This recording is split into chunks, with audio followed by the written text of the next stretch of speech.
So you know how you wake up or you're in the shower and all of a sudden an idea hits you. And the idea has been germinating in this subconscious of mine for like a week or 2 weeks. And really it's trying to figure out how can we give you the tools that you need? How can we help you get better in the home? Okay, so just to frame everything properly,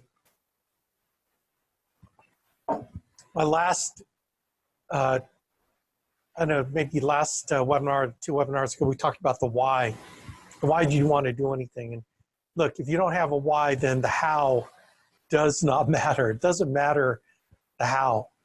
Okay, so I'm going to be talking about how today. Okay, and so I fully realize that no matter what I say or do, the how is not going to motivate you. You got to have that on your own. You got to figure that out, that part out big time, okay? Okay. So having said that, the how part, okay, is what I'm going to be covering here. And I'm just kind of thinking, oh my gosh, my brain is on, how can I give you more tools, more simple ways to look at how we do the in-home process with the tools that are already out there. And so Brant Swindle has that great video on the Get Started, the Fast Start webpage on NEA University. He does a great job on it. And so what I wanted to do is kind of break it down with the power phrases that I think are very key. And I believe if you master these power phrases, and you know, it could be a power paragraph, okay? And I did transcribe these too. So these are all in script format as well for all of you that are very much kind of want to read it. Again, trying to appeal to different learning styles. That's my emphasis in 2020 and beyond, is to appeal to the 4 major learning styles. There are actually 8, you know, but I think we can cover most, 90% of people with the 4. So I wanted to go through and just break it down for you with these. If you can learn, I don't know, a handful of these things in the ATM, if you can just get these power phrases down, like, I mean, you don't got to memorize it, but I promise you, if you incorporate it, and, you know, like I said, I have a script, you incorporate these pieces in your ATM, going through the 5 steps of the ATM submarine, you will kill it, man. I think you could get 55 to 75% close rate. But the underlying of why Brant is so good and why our top, like why Hutch is so good and all our top producers are so good, is they're masters of the bottom rapport. They really are able to just, you know, create that. And that is such a you thing. It is such a self-image thing. It's such a thing that you have to possess and you have to develop. I can't teach you all the things on bottom rapport here, but when you listen to Brant do it, he is into it, man. He just wants to get to know him. He shares about Brightman, his son, and stuff. So what I did was I consolidated the video to these power phrases, and then I want to take you through it. I want to kind of be the play-by-play guy to comment and introduce it. I don't know how this is going to go, but I woke up this morning. I spent all, you know, I don't know, editing this video and then getting these sections right. So I hope it turns out okay. I've not practiced this, but I think this would be really good. I really do. So I'm monitoring the chat line. So let's do this. Let's kind of go over just real quick the ATM submarine. This is wow. This is gonna be a video of a video. Okay, so the ATM process, like they say in Canada, starts off with a bond and rapport, or ATM, and this is the foundation upon which everything rests, is the bond and rapport. And that bond and rapport goes to a better marker. Oh my, that is not a better marker. To pain finding. Okay, one of these 3 markers are going to work. And then the pain finding goes to, oh, now that's better. the upfront contract, this is like where the what happens next part slide. And the upfront contract goes then to fulfillment. And this is all Sandler sales terminology, but fulfillment of the contract where you show them prices. They've already agreed that they're going to take care of their family. You know, this is where this is the 3-option close chart, okay? Right, and then the fulfillment goes to the post-sale. And this is where you lock the sale down. This is where you get rid of buyer's remorse so that your placement persistency rates will start moving up towards 90%. And that's like the top in my 20 years, the top that I've ever seen is a 90% placement, 90% persistency. So those are the 5 steps in the ATM submarine where you got to get this done first before you do the pain finding. You got to get the pain finding done before you do the upfront contract. Before you do the upfront contract, you go to fulfillment. Before you go to fulfillment, you go to the post-sale, okay? So nothing happens until you get them to trust you, okay, so that they will believe you. So this is the 5 elements of a righteous sale. They trust you, then they'll believe you. Then the pain finding is, do they need it? The upfront contract is, do they really want it? And then the fulfillment, showing them the prices, can they afford it? Afford it, okay? And then the post-sale just really locks it down. So the 5 elements of a righteous sale is trust, believe, need it, want it, and can they afford it? If you don't take care of a client, it's usually one of these 5 reasons, okay? And this is kind of wrapped up into one reason, but anyway, hope that makes sense. That's sort of the process that we base our, and the reason why it's called a submarine is because of the compartmentalization. Oh my gosh. The compartments that you got to move through. And each compartment builds upon the previous one, right? This compartment builds on this, and then this one builds on the first 2. You know, so it's like compartments in a submarine. So that's what we call it, the submarine process, okay? So let's rock and roll, man. Let's jump in. And I hope this works. And let me put the chat line up. So if something gets hinky on it, just, notify me, man. All right. Okay, here we go. Let me take a sip of tea. Okay, so in the bond rapport, when you break down Brant's process, or his power phrases, everything sets the client up. He walks the client down a road to where they are going to take care of their families today, tonight, whatever the case, that time when you're sitting down with them. Everything's a setup for the next thing. And just like our submarine process, everything's a setup for the next thing.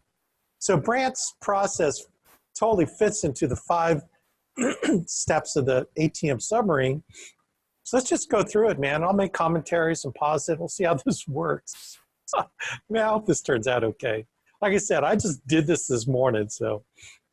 Okay, so this is where he sets up the entire appointment that they want to get their family protected. I just love how so the first part of this, like before this, he's getting to know them, finding about, this is a couple with no kids, so he's getting into how they met and really learning about them. And, then he shares about his son Brightman and Jill, his wife, and all kinds of good juju's going on, starting from when he shakes the hand, walking up to the door, waving to the house, okay?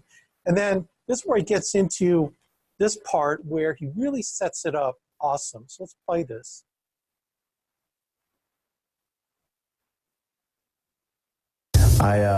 People always ask me, I was telling you about, how I got into this. Well, this is my grandfather. We called him Pawpaw. Okay. And what you called your grandfather? Just Grandpa. Yeah. How old were you when he passed away? About 15, 16. Okay. So you had, I had a little bit of time. Yeah. Gotcha. Was he local when, He lived in Durham, which is about 30 minutes away. Oh. So what ended up happening? How did he pass? I think he just got started getting bad health and just declined from that point. And, just passed away. How old was he?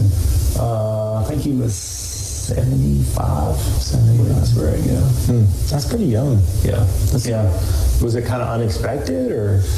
He kind of got sick unexpected, but we didn't think it would decline like it did. So. Like a lung thing, or like just like pneumonia, or what kind of? Yeah, I don't know exactly what it was. I just remember, like, at the time he got sick, and then it just went downhill from there. So I understand.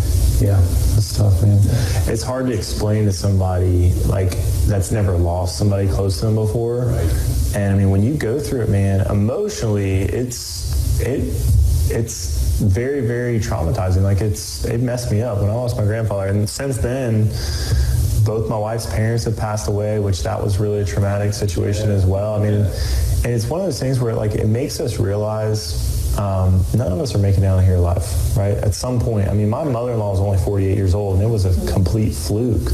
You don't really think about it, Okay, so what Brant is setting up his story and their story.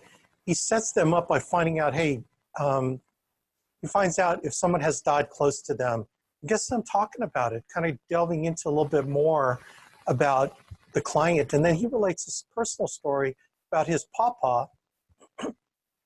And that's why I asked him, what do you call your grandfather or whatever?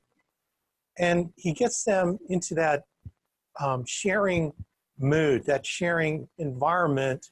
And then this is where he just nails it down right here. Okay, so check this. So this is about talking about why he's passionate about this business.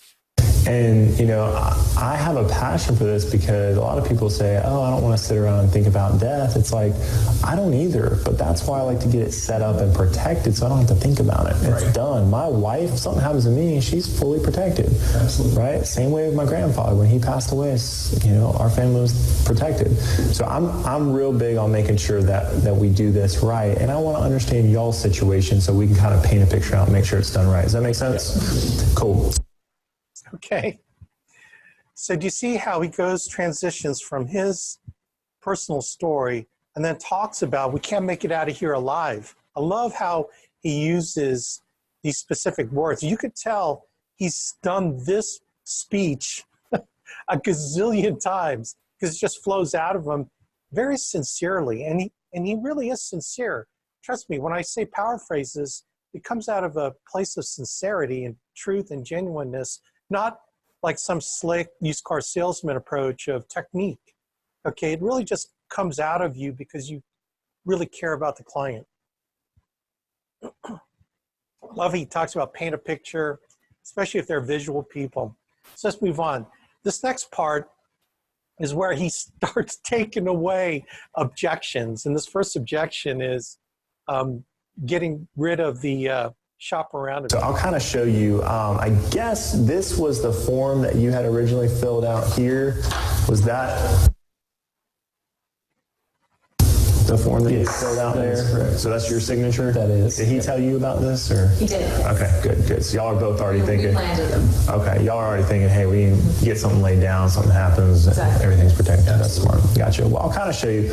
What we do is a little bit unique. What we do is instead of coming at it from a one size fits all, we're more of like a custom tailor. Okay. So we come in, I'm gonna get some info on you guys because everybody's situation is unique and specific. We want to make sure it fits you guys perfectly, like a nice suit, right? Okay. So do you see how he lays in what's going to happen? Throughout, one of the best things about his bond and report process is that he doesn't just jump into the ATM and go bum, bum, bum, bum, bum. He sets up expectations, what we expect when we're done here. Gives the client a roadmap of what we're trying to accomplish, okay? And what I love about his setup here on getting rid of the shop around is that he shows them the form they filled out. Okay, so he's establishing that they were looking for insurance and they were thinking about taking care of each other. Then he says, okay, what we do is a one-size-fits-all versus tailoring it to you. So we're not just like all those other people out there. We want to tailor it to so that's custom fit for your situation. Okay, so if they shop around, if they go on the internet, it's just life insurance. But here we're saying, look, we're going to give you customized service. Again, setting us apart from all those other people out there. Really slick way. I like how he says that. So I'll kind of show you. Have you ever heard of Mutual of Omaha before? They're great. We've got a whole bunch of different A-rated companies that we represent. And the cool thing about A-rated, that just means the quality's there. Because the last thing we ever want to get a call from you that Ryan passed away and the company didn't pay the claim, right? Have you ever seen that on TV or something like a Lifetime or something like that? It was like bad, it was bad coverage, right? All we represent is A-rated carriers, and that just means they pay their claims. Something happens, the claim gets paid out. The second thing is we've got all these different companies so we can shop it to make sure we get the best possible deal. Because the other thing that's going through my mind is, hey, yeah, it might be great quality, but how much more expensive is it? Because it's great quality, right? So we want to make sure the quality's there, but also we have a bunch of different options to make sure we get the best possible deal. So I save people money all the time. That's how we do it. We get them the best deal. I save people all the time. So he does two things here. He talks about the quality of our companies, A-rated companies, but then he tempers that with, you know, it's like, yeah, I'm going to sell you Mercedes. The base price of Mercedes is $60,000, right? Okay.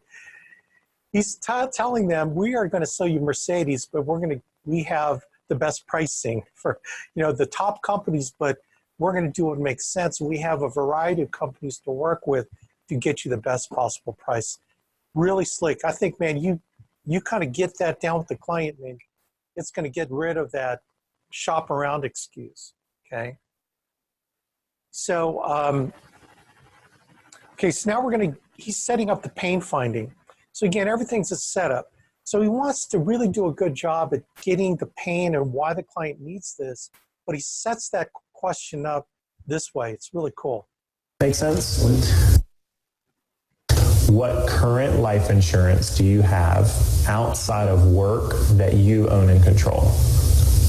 What current life insurance do you have outside of work that you own and control? Why do we ask that? Because if the coverage is through work, I have to tell people, hey, work coverage is great, Ryan. I'm glad you got some work coverage, okay? Here's the problem with work coverage. At any moment, the reason why the insurance companies don't count work coverage is because at any moment, and I snap my fingers, it could be taken from you, right? You could get laid off, the company could dissolve, right? Lord forbid you retire and lose your benefits. How many times have you seen that? You ever heard of the Cobra? Yeah. You know why they call it the Cobra? Thing will bite you. So you can laugh, it's okay. So we want to make sure that you don't get in that situation where you have to have, oh my gosh, now I've got to get coverage. Can you imagine how much more it is at 65, right? Okay, so that's how he takes away, well, I have life insurance at work. He totally takes it away from them. They can't go there because, well, they could go there, but he takes it away so they understand why, you know, why work insurance won't really do the job, right? And I know a lot of top agents say what most people do, you know, here's what most people do, you know, so anyway, really good. So this next part, again, setting up the pain prices, he gets rid of the, well, if I can't have everything that I want, then I don't want it at all. You're going to find this with seniors that are turning to mortgage protection. And in their minds, as seniors, they think back to when they were 35 years old, 25 when they bought their first home. And the mortgage protection back then was mortgage cancellation insurance for $5 a month that would just cancel the mortgage if they died, right? Well, they're 70 years old now. They're thinking it's the same thing. And then when you show them a mortgage payment protection option that covers, you know, 24 months of mortgage payments, and it's not covering the whole $250,000 mortgage, they have this crazy irrational thought, well, I can't cover the whole thing. I don't want it, you know? And so what he does with this next section is gets them to agree that something is better than nothing. It's masterful. So check this out. This coverage goes off of health and it goes off of age. So the longer we wait, it's kind of like a leaky roof. The longer you wait to fix it, the more expensive it gets, right? And wouldn't you agree that something is better than nothing? Of course. Of course. She says, of course. Something is better than nothing. That's what 3 sentences. This coverage goes off of health and it goes off of age. So the longer we wait, it's kind of like a leaky roof. The longer you wait to fix it, the more expensive it gets. And wouldn't you agree that something's better than nothing? I love it, man. It's one of the key things where you can get a client past the expectation disappointment if they're too sick. I don't care how old they are. They can't get what they thought it was. And so you just let them down slowly by getting them to agree that something's better than nothing, okay? Now, how many of y'all got declines because the client didn't tell you everything they were taking? All their medications and all their medical histories, right? This is how Brant makes sure that before he asks medical questions, that he gets them to fess up and make sure they explain everything about their health history. So we got a shot at getting them covered. It's pretty cool. So moving on, big question here, the medications. Hey, what prescriptions have been prescribed in the last 10 years? Even if you're no longer taking them, what prescriptions have been prescribed? Hey, look, they're going to see it anyway. They're going to see it. They pull this thing called IntelliScript. They're going to see every prescription that's been prescribed to you, Ryan, in the last 10 years, right? So we might as well be honest, okay? We might as well tell them, right? But it's okay as long as I know up front, because I can kind of navigate. Depending on the companies, some companies will, this one prescription, they say absolutely not. This other company doesn't even ask about it. So we can kind of navigate, and that's how I save people money, because a lot of agents only have one size fits all. We got a bunch, okay? Okay, again, he reemphasizes the custom tailoring, that we are not like them. All those other agents out there that one size fits all, try to cram everyone in so they can make money. We're going to make sure this fits you. This is exactly what you need based on us finding out everything about you in a truthful manner. Very cool. Now look, he hasn't started in the pain finding process, and Brant is one of the best at pain finding, but he sets everything up and closes those objections before they come up. He really sets it up properly, okay? So this next section on finding pain, this is where it's us versus them. He puts them into us versus them mode, us versus the underwriters. Man, I'm going to do my best to get you covered. I wish I could do it. Well, he doesn't say that, but I'm going to do our best to get you covered. It's an us versus the underwriters. Really cool how he sets this up. So it puts you on the client's side. It's not you against the client. It's us against the underwriters. So criminal or driving record, military member, children. Ryan, we're on a team, okay? We're against the underwriters, okay? It's us versus the underwriters, okay? Okay, the us versus the underwriters. Once he gets them into that, it's all framing. He's framing the relationship to us versus them. Then once he gets that done, then he launches into pain finding process, and he sets it up in a super slick way. I really like how he does it. He doesn't come out and say, okay, Mary, when Ryan goes down I-40, gets killed, what happens? Tell me what happens to you. It's not this like cold slap in the face, like, okay, reality slap, this is what's going to happen. He totally eases into it. It's that same nurturing attitude he has, nurturing attitude that just kind of eases him into pain finding. Again, masterful. Check this out. One of the criteria, they're going to look at a bunch of different criteria. Okay, one of the things they look at is called insurable interest. All right, and that's just a fancy way of saying there's a legitimate reason for the coverage. Okay, So what that means is, God forbid something happens to Ryan, they want to make sure that there's no chance that you're trying to, just collect an insurance check for no reason, which this is not you guys, but have you ever seen on TV where somebody tries to take $1 million life insurance policy out on somebody who's just about to pass away just so they get paid? Yeah. So this is what we have to prove, that there's some sort of a hardship on you guys if Ryan passes away or if you pass away, right?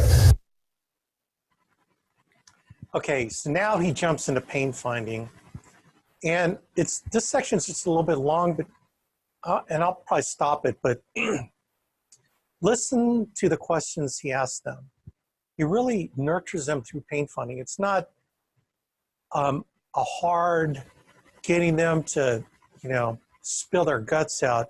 He does it in a very nurturing manner. And that's the whole idea with the pain finding. It's got to be nurturing. It's not, pouring a cold bucket of water on them.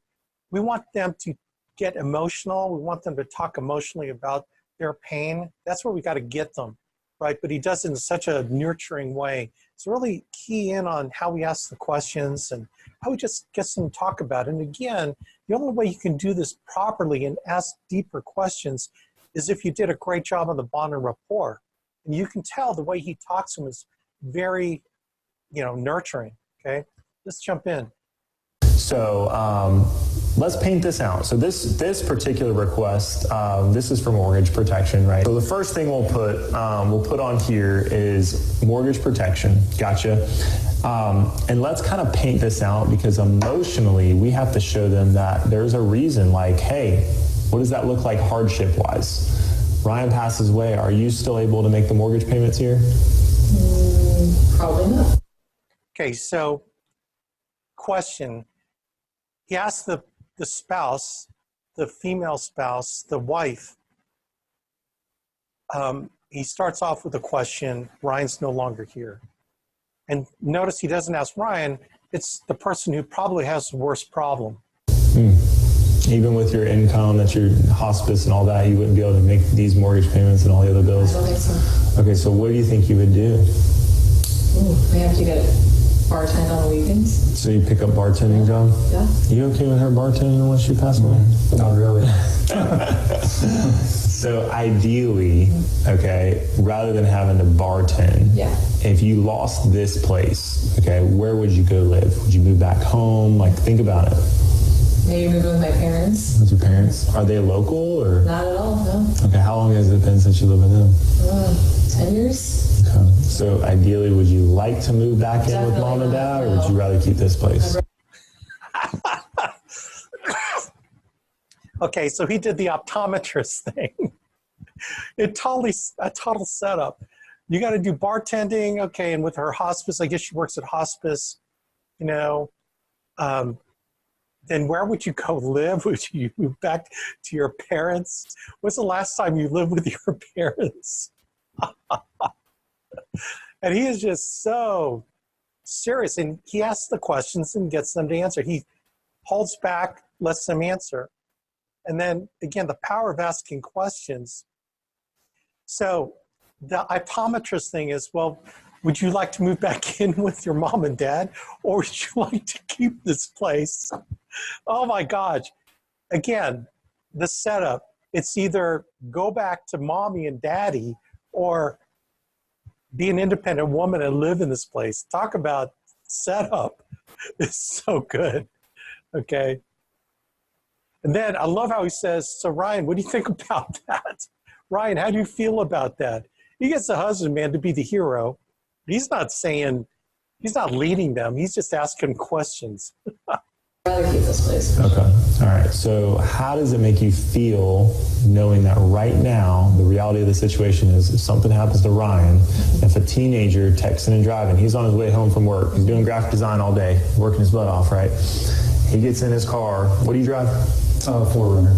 He's got a 4Runner, right? He gets in his 4Runner. He's driving down 40. You take 40? I take some back roads here. I don't take interstate. Okay, so you don't take interstate, but he's on back road, right? Yeah. And there happens to be a teenager that's texting and driving, is not paying attention, and T-bones Ryan. Runs him off the road, and he hits a telephone pole. Gone, right? It happens every day. 4,300 deaths a day due to automobile accidents, right? So here's the crazy thing. It's not that I'm not trying to induce fear. Right. I'm just trying to uncover the reality of the situation. How does that make you feel knowing that that would be your reality if something like that happened, Ryan? It's scary for sure. And when you say scary, what do you mean by that? Okay, can you hear how he does this? Where now he paints the picture. Visual people they will see. That's why he asked the forerunner. Why is asking what he drives important? Because when you call out, he drives a forerunner. So in my mind, when I say forerunner, if you know what a Toyota forerunner looks like, my brain, I'm going forerunner. Then he talks about the teenager texting and driving, T-boning him. How many times on the news do we hear about people dying because of texting and driving? He's pulling in relevant, realistic things, the reality of the situation by painting a real picture. And then he tops it off by, so how do you feel? How does that make you feel knowing the reality of your situation, right? And puts it on them. It's topping that scenario off with, again, asking another question. How does it make you feel? And then when people answer, typically the first answer to an emotional question is not an emotional question. It's a wishy-washy answer. And she said, scary. And the best pain finding questions are the ones that help the client define, well, what does scary mean? Like, what does scary mean to you? What is hard? It's going to be hard. What does hard mean? So he's that key questioning technique on defining what they mean, getting rid of the wishy-washy terminology and getting down to the real brass tacks. It's scary to have to live by myself and make the payments by myself. Mm-hmm. And really to lose this asset of this beautiful home that you guys have had 2 years and all the work and love and time and energy, and to see that go back to the bank. Yeah, see, I wanted to be covered for sure. Smart. Okay, so that sounded like that. If you read it, it looks like a statement, but the way he said it, it sounds like a question, right? So the power of questions is getting the client to say something that they don't object to because it's coming out of their mouth. And when he rephrases that, he goes,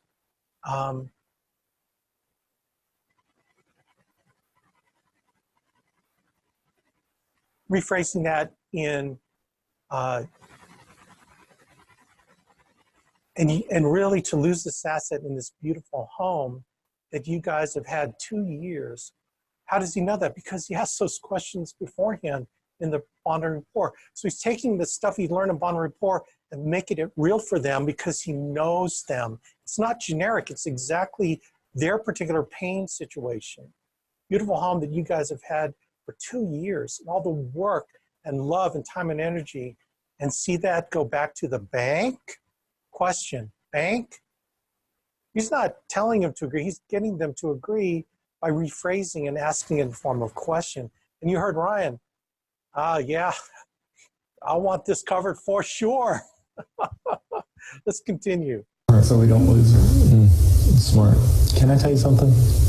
I sit with a lot of families, and I just want to tell you the fact that you have a man who steps up to the plate, fills out a form, says, hey, we need some help on this. I want to make sure my wife, my beautiful bride, is protected. Something happens to me, and vice versa.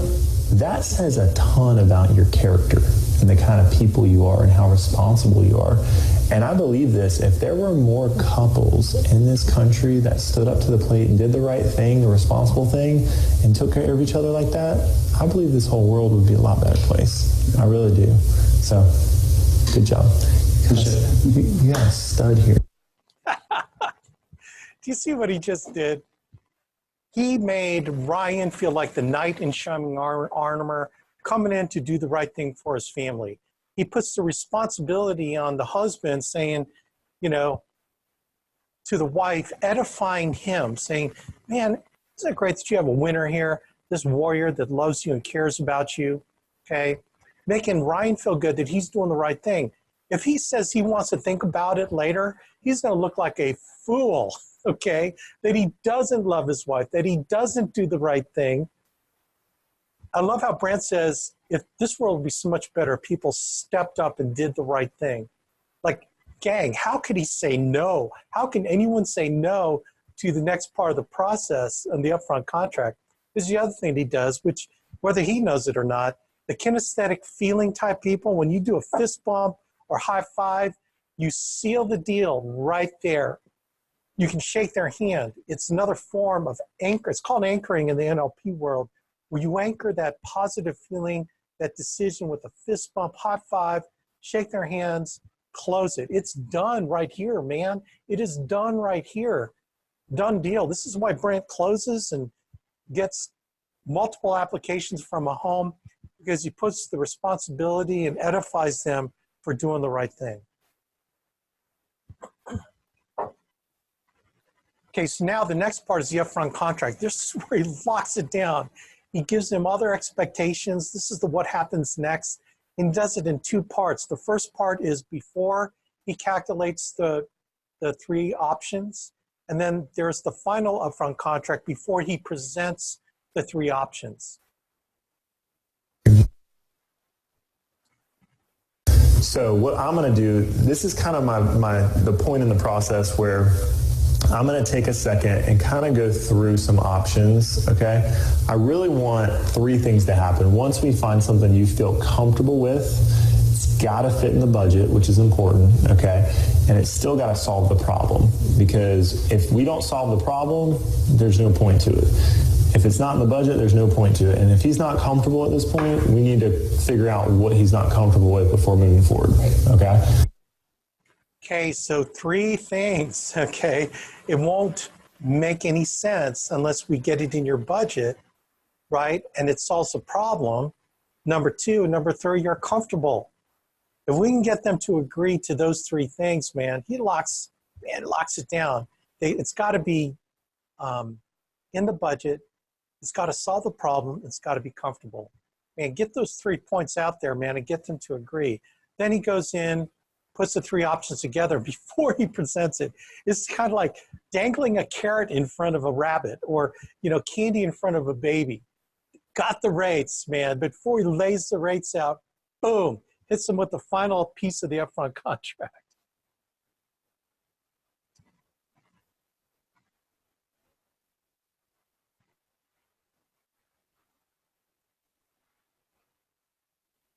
I say, all right, so here's the thing. We really can't even get approved today. Even if we wanted to, we got to find out if they're medically going to approve us through the underwriting. So they're the ones that gives the thumbs up and thumbs down. Really what we need to find out is what we can get approved on. But between these three options, which of these three do you feel most comfortable with to see if we can get you approved? I'd say the silver. Yeah. Yeah, that's what I was thinking too. Okay, so perfect. That's what I was thinking too. Let me ask you a couple questions and see if that's something we can get you approved on. Perfect. So I start filling out the app. Okay, so do you see how easy that close was? The reason why it was so simple is because everything that preceded it, the bond and rapport, finding pain, and the upfront contract. You see, it's like, boom, bam, it's done, snap of a finger. But that's not where it happened. It happened all the way up, leading up to that. That's why everything previous to that is a setup for this point in the sale that they commit, but they committed a long time ago. Now it's just picking the price, right? So he does all the applications, and Brant tends to do paper applications in the home. He asks the client to get a check. He likes to get them to write a check, because that is a old school way of commitment, writing that check, okay? Now he goes into the post-sale, got the fulfillment done. Now he locks this down, man. Listen to how he answers some questions. Really, really good stuff here. The way it works is, if you don't get approved, they mail everything back to you. They're not going to cash the check if y'all don't get it covered. If you do get approved, I'm going to call you, all right? And that's where they're going to start that first month's premium, and they're going to send you a policy. Once you get the policy in the mail, call me. We go through it together. Depending on your state, it could be 10-day free look up to 30-day free look. Just find out your free look period, but we get to look through that together. And that's the time frame where we get to go through and make sure the policy is exactly what you want. Make sure you don't need more, or you don't need to adjust anything. We got a little bit of time frame. So let's just go ahead and we'll just do a void check for now, and that'll just hold our spot until we actually get the approval. Okay, so he gets a voided check so that they'll do the electronic drafting process. He doesn't even go into it, just hold our spot. Love the way he says that. All right, it tells them what's going to happen. If it gets approved, it doesn't get approved. When I come back, so he's talking about the future when he comes back, and they're going to make sure it's got everything they need, what they need to adjust. So they're not making a big, major, hairy decision here. The decision here is it's a small decision, because people want to think about large decisions, right? But he's making a very simple decision. We're going to just see if you get approved. We're going to get you approved. We can't get you approved. This is going to happen. That's going to happen. All about managing expectations in the future so the clients feel comfortable now, right? They don't feel nervous about the process. They feel comfortable with the process. They feel comfortable with him. They trust him. They feel like he's leading them down the right road of getting them what they wanted, which is the protection that they wanted when they filled out the form. Okay, so now check this out, the way he answers the price change question. Now, is there any chance this price will change, or are we locked into this? So we're not locked in yet, because we got to find out if we can give the approval. So here's how it works. So let's say he gets approved and you don't. Okay, I got to get back out here because I got other options. Okay, so he'll get approved. His portion will start. Then I got to get back out here and look at a couple other things. Okay, the reason why that's important, his portion will start. Then I got to get back out here and take care of you, because how many times have you, or my 20-year career, where one spouse doesn't get the coverage, and then both the spouse that could get the coverage declines everything. It's like, if my wife can get it, I don't want it either. What? That's so irrational. So he closes that notion that what's going to happen if one gets it, one doesn't. I'm going to come back out of here anyway. Everything's fine. No emergencies. We're going to get you covered. Okay, so that's real key to point out. I always tell people none of this is locked in stone yet. Okay, we got to go through an underwriting process to get approved. Once it's approved, they mail us a policy. And once you deliver a policy, you still have that 30-day free look period to make sure everything looks good. I don't want you to cancel, okay? I want you to keep it. That's why I make sure it's in the budget. But just know in that. Okay, now, do you hear what he just said? This is an NLP embedded command. What that means is he's embedding a command in them. I don't want you to cancel. He's telling them, don't cancel. It's a subconscious, I won't get into all that. It's a subconscious thing he's putting in their mind. I don't want you to cancel. You're not going to cancel. It's the Jedi mind trick. You are not going to cancel this policy. Okay. He's using Jedi, man. He's using the light. Okay. First 30 days, hey, there's a 30-day free look. It's money back guarantee. If you did change your mind, I hope you don't. Do you anticipate that's going to happen, or you feel pretty comfortable No, I feel good about the silver package. Okay, do you see? He closes it hard. You don't think it's a hard close, okay? But he is so gentle with it. So you don't think that's going to happen, that you'd cancel, you don't. And he gets them to, oh, no. That's negative reversing. Okay, that's a Sandler negative reverse technique where you're not going to cancel. So he's standing the opposite so that they swing back towards, yeah, no, we really want it. Okay. Okay, cool. You too? Yep. All right, so let's do that. We'll just do a void check for now. Just void it out. I'm going to put that, yeah. That's perfect right there. Perfect. All right, so, and then what I'll do is I take the voided check, this is just an example, but I take the void check, I put it in the application, I set it down, and I say real quick, I put two hands on it, I say, hey, real quick, any questions for me for now? You guys understand everything? Any questions at all? Do you feel a little bit better now knowing as long as we can get this approved, God forbid anything happens to you, There's no burden left on her financially as far as all the, mortgage and all that stuff goes. She'd be protected. Yes. Do you feel a lot better now knowing that's the case as well? Okay, cool. Doesn't that feel good? Isn't that cool? That's what we do. We make sure families are protected. Okay, see what he did? Anchoring. Remember, he anchored the good feeling with a fist bump and a high five the first time? And then he's bringing that feeling of protecting their families, they feel safe, they feel better, they feel comfortable, they feel good about what they're doing. He's bringing that anchoring feeling back by doing the exact same thing. Fist bump, high five, locks it down, baby. So, oh man, it's so rich with NLP stuff. And you don't even have to know NLP, but whether he knows he's using NLP, he's doing it because out of his mind and his heart is wanting to take care of the client. So man, masterful stuff. Okay, so what happens when the client says, well, I want to think about it. Now, how many people will do that to Brant? He doesn't close 100%, okay? Really, realistically on our leads, I think the max closing rate should be around 75% of the people you sit down with. I believe Brant gets every bit of that 75%, right? 25% don't deserve to be clients anyway, okay? But you think with this process Brant uses, right, that he'll get every bit of that 75%? Absolutely. But for you that, have trouble in the home, this is what you do when the client wants to think about it.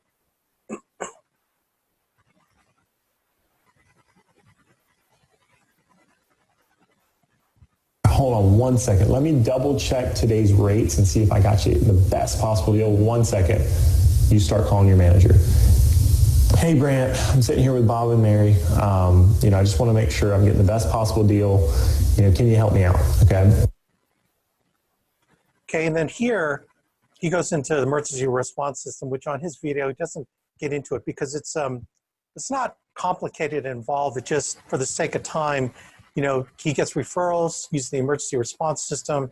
Then he goes into finding an annuity.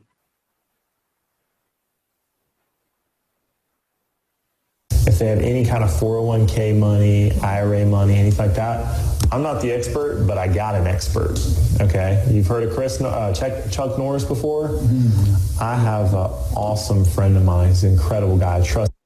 And notice what he said. I'm not an expert, but I got an expert. That takes all the pressure of you having to be the guru of annuities. It's easier when you can deflect the expertise to someone else when you find annuity opportunities in the home, saying, I'm not an expert, I got an expert.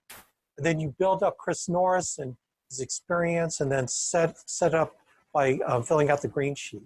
And by the way, Brant is like one of the top, if not the top annuity producers last year. It was between him and Hutch, I think, on annuities. I think it was number one actually, but this is why, because he's got such a laid back process of getting our experts involved. This guy with everything. His name is Chris Norris, and his forte is saving people money on retirement, finding them the best possible vehicle to get them the best possible returns and the safest environment. And everybody, it's worth, even if you've got a great guy, everybody's got somebody they work with. I always say it's worth a second opinion. This green sheet here just allows him to be able to call you. We can set up a time. I'll get back out here. We'll make sure that we get this approved and we can get back out here and go through that together. So he totally sets him up for the next appointment, that it's a continuing relationship and gets them going on the green sheet and finding annuities. Right, this last slide, the recruiting slide. All right, this is how he finds people, man. Real quick, I just want to let y'all know, this request you filled out, we're getting a ton of these back in this area. I don't know if it's just growing out here, or you guys have noticed the construction and everything, but we're getting a lot of these requests that have come in, and we need some help. Do you guys know anybody that's looking to make some supplemental income, even if it's part-time? Yeah, maybe. I might have a couple people. Who's like the first one that comes to mind? I got one of my friends lives around here. He's looking for something. What's your buddy's name? John Doe. John Doe? Okay. You got his number? Yes. Okay, cool. Because we're looking for sharp people to help us out on these requests, and we want people like you guys that care and believe in it. So if you know somebody like John Doe, is that okay if I reach out to him and just see if he could help us? Okay, perfect. So I'll make sure we get that. And then that all looks good.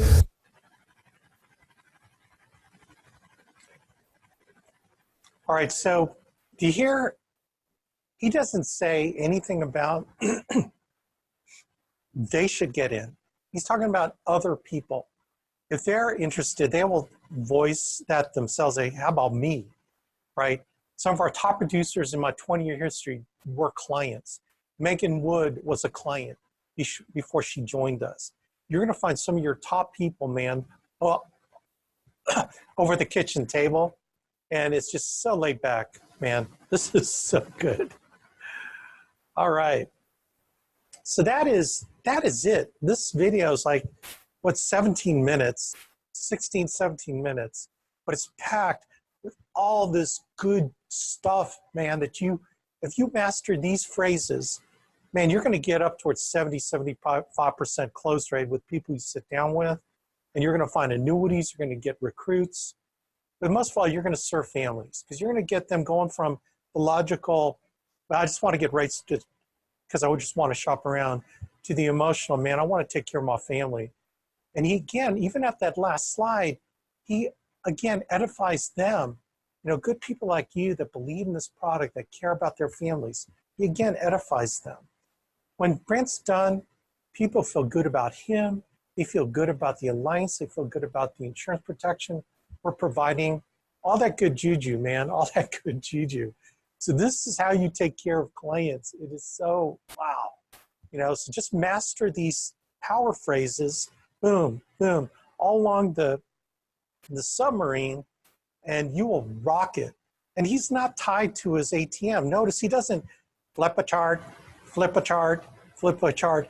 He actually just puts the ATM in front of him when he wants to emphasize something, but he's not tied to it, like flipping through it and feeling like he's got to read every word.